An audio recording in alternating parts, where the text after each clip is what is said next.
लगातार 22-23 दिनों तक छात्र जंतर मंतर पर बैठे रहे, लेकिन उनकी आवाज़ सुनने कौन आया? अगर समय रहते सरकार की ओर से कोई प्रतिनिधि उनसे बातचीत कर लेता, तो क्या संसद मार्च की नौबत आती? और अगर मार्च नहीं होता, तो क्या लाठीचार्ज, झड़प और हिंसा की खबरें सामने आती? सबसे बड़ा सवाल यही है, आखिर इस स्थिति की जिम्मेदारी किसकी है? नमस्कार साथियों, मैं जयप्रकाश तिवारी। साथियों, पिछले लगभग 22-23 दिनों से देश भर के छात्र और अभ्यर्थी जंतर मंतर पर अपनी मांगों को लेकर शांतिपूर्ण प्रदर्शन कर रहे थे। उनकी मुख्य मांग थी कि लगातार हो रहे पेपर लीक, भर्ती परीक्षाओं में गड़बड़ियों और युवाओं के भविष्य से जुड़े मुद्दों पर सरकार जवाब दे और ठोस समाधान निकाले। मेरा मानना है कि जब हजारों युवा इतने दिनों तक लोकतांत्रिक तरीके से धरने पर बैठे थे, तब सरकार की ओर से किसी जिम्मेदार प्रतिनिधि को उनके बीच जाकर बातचीत करनी चाहिए थी। लोकतंत्र में संवाद ही सबसे बड़ा समाधान होता है। अगर समय रहते बातचीत होती, तो शायद संसद मार्च की नौबत ही नहीं आती। 20 जुलाई को छात्रों ने जंतर मंतर से संसद भवन की ओर मार्च निकाला। पूरे दिन बड़ी संख्या में लोग अपनी मांगों के साथ आगे बढ़े, लेकिन शाम तक हालात बिगड़ गए। कई वीडियो सामने आए जिनमें पुलिस द्वारा लाठीचार्ज दिखाई दिया।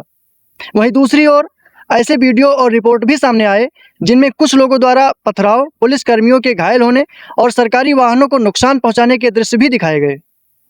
अगर किसी प्रदर्शनकारी ने पुलिस पर हमला किया, पत्थरबाजी की या सरकारी संपत्ति को नुकसान पहुंचाया, तो उसकी स्पष्ट रूप से निंदा होनी चाहिए।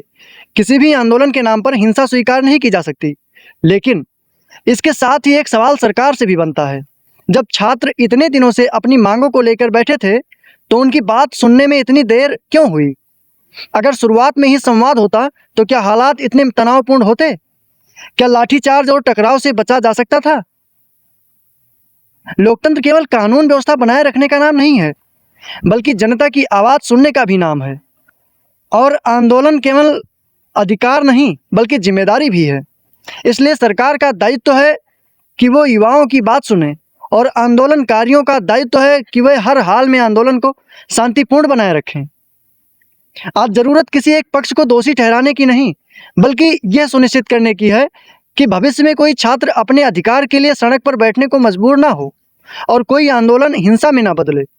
सरकार को शिक्षा व्यवस्था पर जवाब देना होगा और आंदोलन करने वालों को भी संविधान की मर्यादा में रहकर अपनी लड़ाई लड़नी होगी। यही लोकतंत्र की असली ताकत है। बाकी आपकी क्या राय है? क्या समय रहते संवाद होता तो ये टकराव टल सकता था?